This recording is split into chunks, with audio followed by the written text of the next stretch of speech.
tardes, bienvenidos a nuestra catequesis sobre el Evangelio de San Juan. Hoy vamos a leer el capítulo 7 y vamos a ver enseguida que en el capítulo 7 hay una larga discusión acerca de la figura de Jesús y una discusión que, si se acuerdan ustedes, viene desde el capítulo 5, bien larga la discusión. Esta discusión está causada porque Jesús curó en sábado. El tema es el sábado, y ya dijimos lo que significaba el sábado. Así que vamos a leer y vamos a comentar este capítulo donde se sigue discutiendo. Jesús curó el sábado, curó al paralítico en sábado, ¿se acuerdan? Después vino la multiplicación de los panes, Jesús caminó sobre las aguas y ahora va a una fiesta, vamos a verlo, en el templo, Jerusalén, y se sigue discutiendo sobre la figura de Jesús. Y lo que hizo Jesús, curar a un paralítico en sábado. Después de algún tiempo, Jesús andaba por Galilea. Evitaba estar en Judea porque los judíos buscaban la ocasión para matarlo. Cuando ya estaba cerca la fiesta judía de las tiendas de campaña, sus hermanos le dijeron: deberías salir de aquí e ir a Judea para que tus discípulos puedan ver allí las obras que haces. Nadie que pretenda darse a conocer actúa secretamente. Si en realidad haces cosas tan extraordinarias, deberías darte a conocer al mundo. Sus hermanos hablaban así porque ni siquiera ellos creían en él. Jesús les dijo: a mí todavía no me ha llegado la hora. Para ustedes, en cambio, cualquier momento es bueno. El mundo no tiene motivos para odiarlos a ustedes, pero a mí me odia, porque pongo claramente ante sus ojos la malicia de sus obras. Ustedes vayan a la fiesta, yo no voy, porque aún no ha llegado mi hora. Y se quedó en Galilea. Más tarde, cuando sus hermanos subieron a la fiesta, subió también Jesús, pero en privado, no públicamente.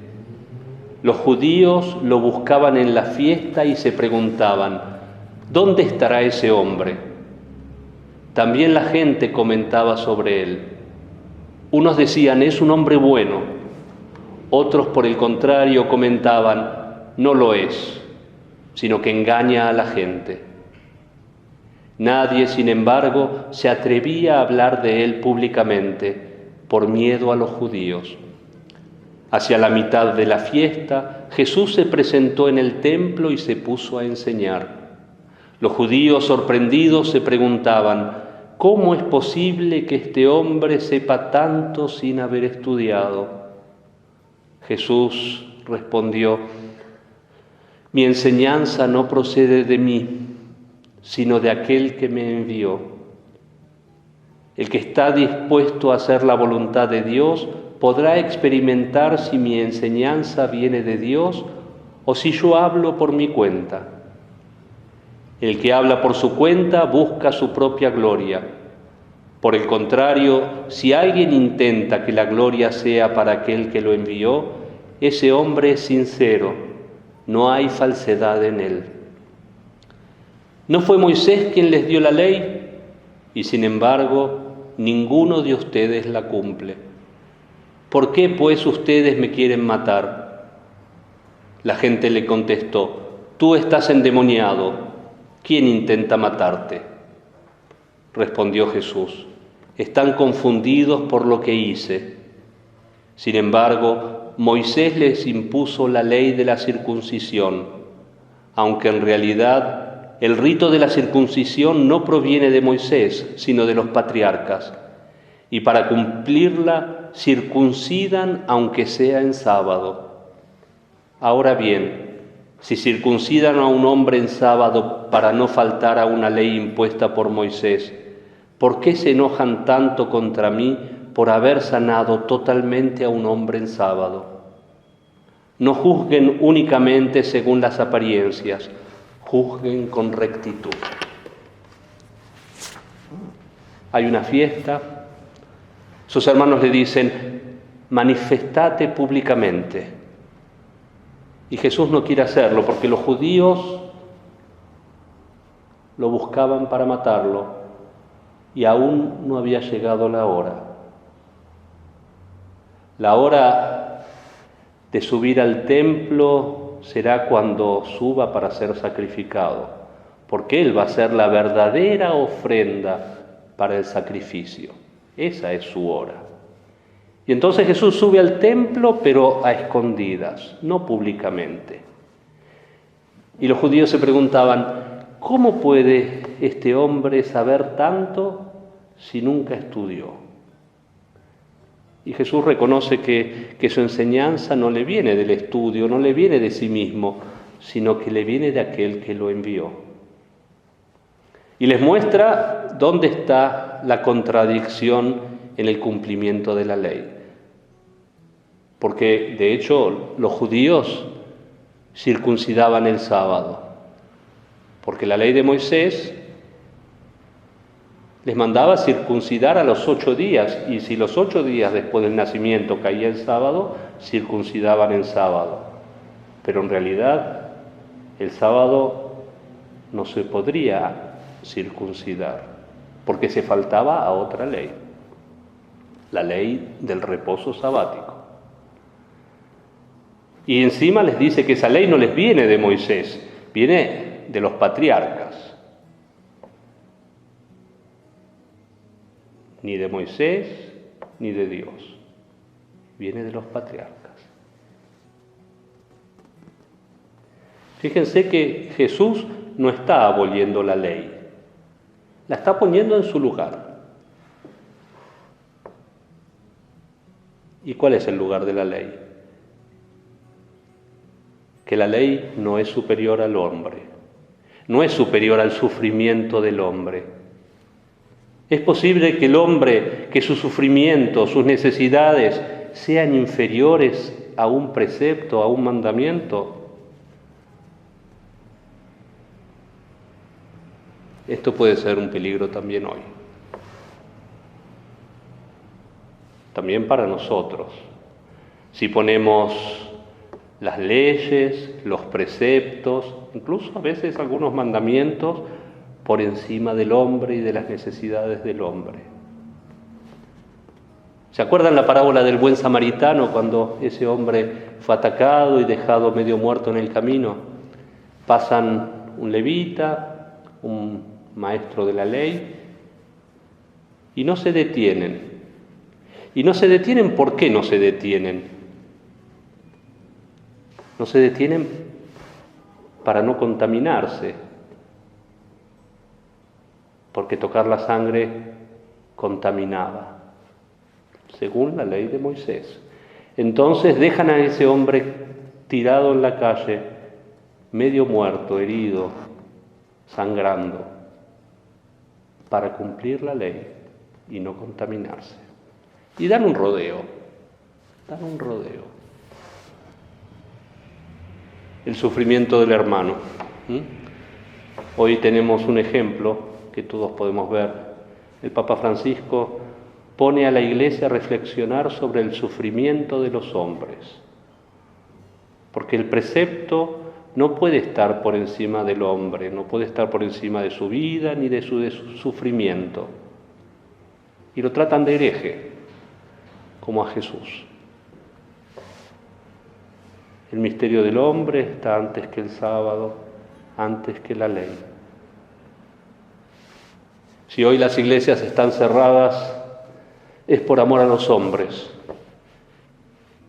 Lo hacemos en atención a su sufrimiento, a su debilidad. Y ese amor es superior al mandamiento del precepto de asistir a misa los domingos. El capítulo 7, después de esta discusión, sigue con más discusiones acerca de quién es Jesús.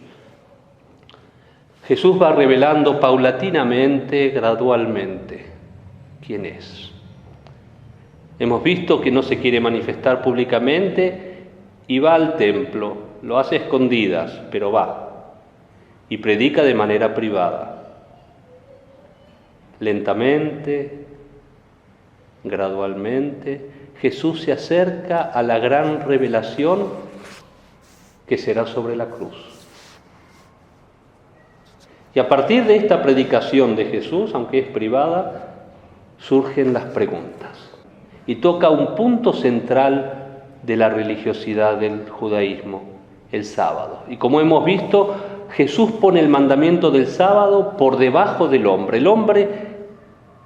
El hombre es el centro de la creación. El sábado fue hecho para el hombre y no el hombre para el sábado. Y por eso en sábado curó al paralítico.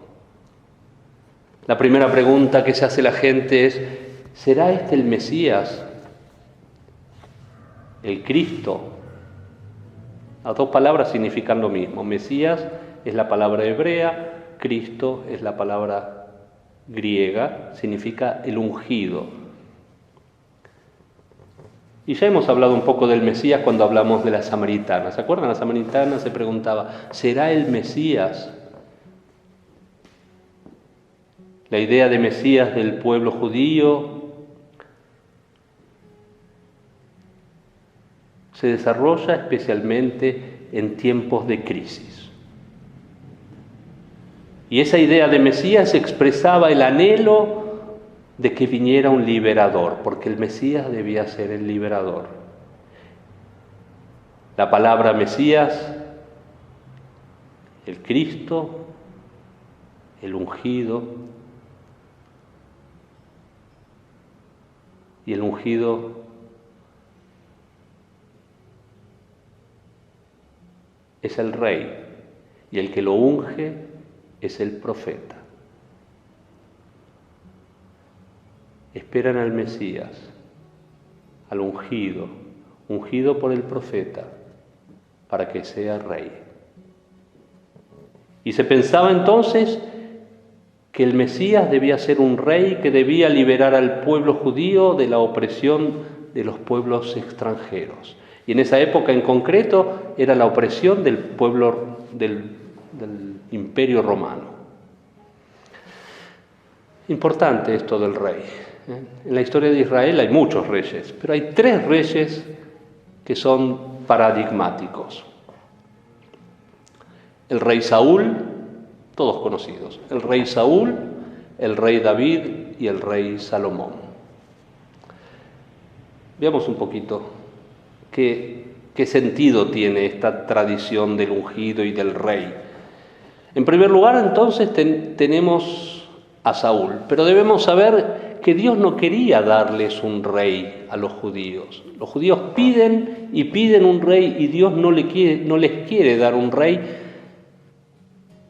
porque en los pueblos de la antigüedad los reyes eran considerados dioses.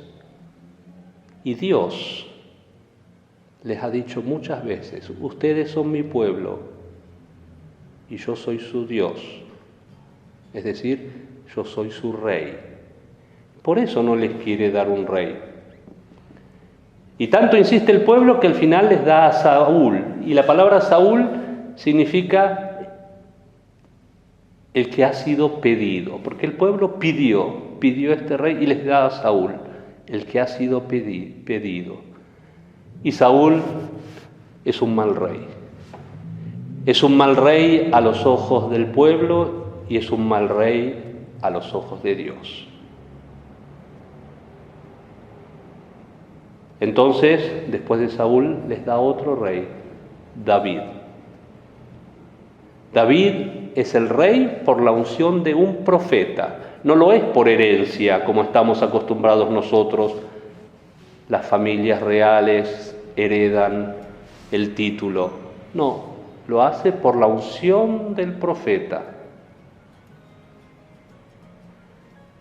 David no es de familia real, es un pastor. Tampoco es un héroe militar. Es chiquitito, es jovencito.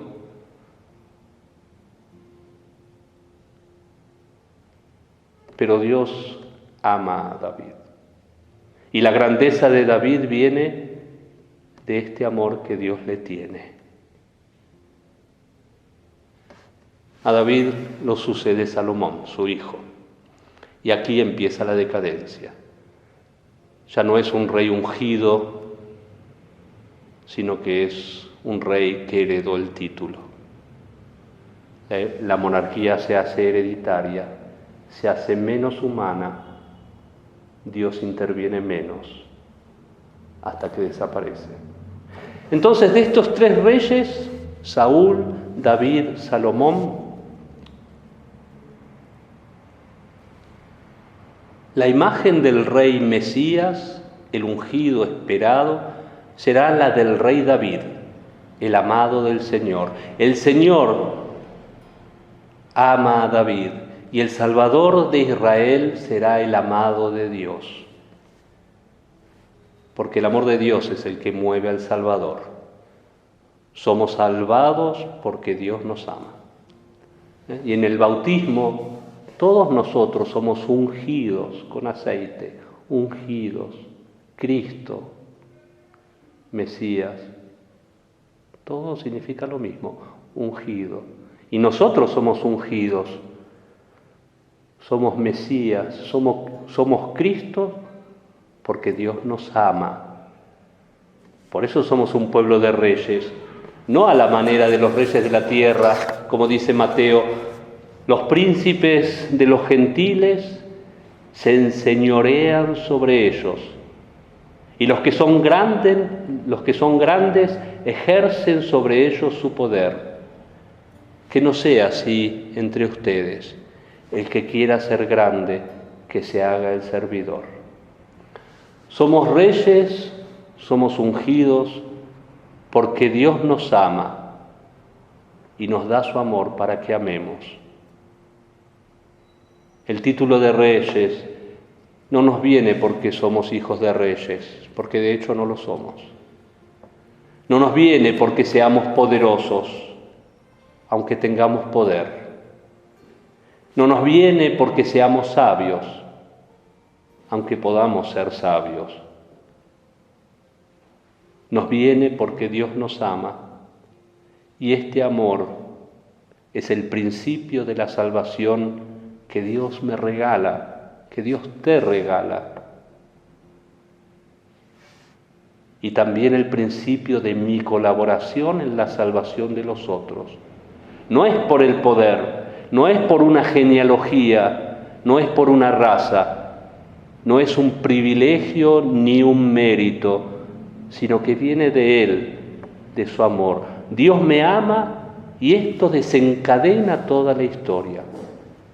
¿Se acuerdan que en el capítulo 1 de Juan, comentando el prólogo, cuando Juan dice, en el principio era la palabra, dijimos que en la cultura semítica y en hebreo, palabra no es una construcción intelectual.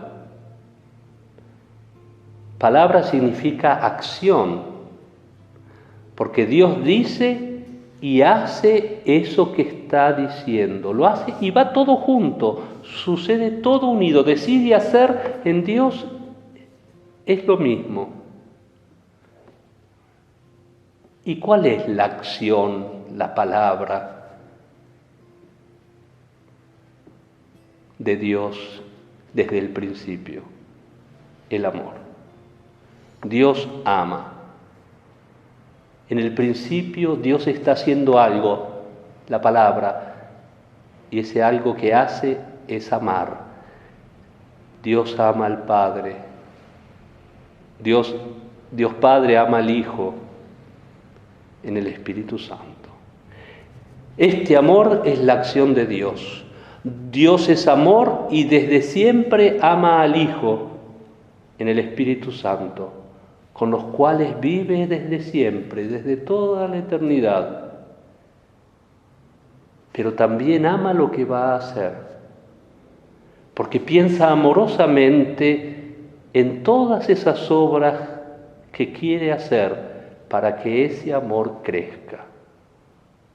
¿Y cómo crece el amor? Con más seres amados. No por la intensidad, porque Dios ama con todo su ser, con todo su amor. El amor crece por la cantidad de seres que son amados, por la cantidad de seres que Él ama. Y crea el cielo, y crea la tierra y todo lo que hay en ellos. Y dice el Génesis, y vio Dios que era bueno y muy bueno. No hay nada malo, no hay nada que Dios no ame, ni siquiera la serpiente, a la que después el diablo, acuérdense, diablo, el divisor, el separador, esa serpiente a la que después el diablo va a usar para engañar a nuestros primeros padres. El amor es el motor. Dios es amando y ese amor necesita crecer. Es como un matrimonio cuyo fruto de amor es más amor. El amor del hombre y la mujer crece en el amor del Hijo. Por amor, Dios crea y por amor salva. Es decir, recrea, vuelve a crear. Pero hay una diferencia, porque al principio Dios creó por su omnipotencia y su palabra. Dios dijo sea y fue. De eso ya hablamos. En cambio, la nueva creación, ¿se acuerdan de las bodas de Caná? La nueva creación, la creación del nuevo Adán y de la nueva Eva, comienza cuando la nueva Eva, María, dijo, sea en mí según tu palabra. Cuando la voluntad del hombre se pone en armonía con la voluntad de Dios, que es precisamente esto, que el amor crezca. Y por eso San Pablo nos recuerda, el amor de Dios ha sido derramado en nuestros corazones con el Espíritu Santo que nos ha sido dado. Y el Espíritu Santo viene en nuestra ayuda porque no sabemos qué pedir. Estamos hablando de muchos aspectos de un único misterio. Los distinguimos para entender cada cosa, pero tenemos que evitar separarlos, porque es el misterio de la carne, pero Jesucristo es uno solo, el Hijo encarnado, que se hace una sola carne con todo hombre, de todos los pueblos, de todos los tiempos, para hacer crecer el amor de Dios en nosotros y con nosotros.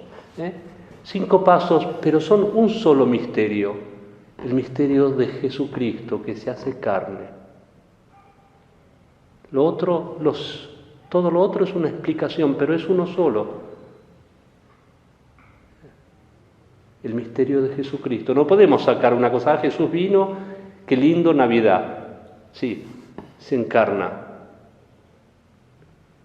¿Y qué pasa con el resto? No, se une en una sola carne con todos los pueblos, con toda la historia. Un solo Cristo, un solo Cristo, un solo misterio, el misterio de la una carne. Volvamos al capítulo 7. ¿Será este el Mesías?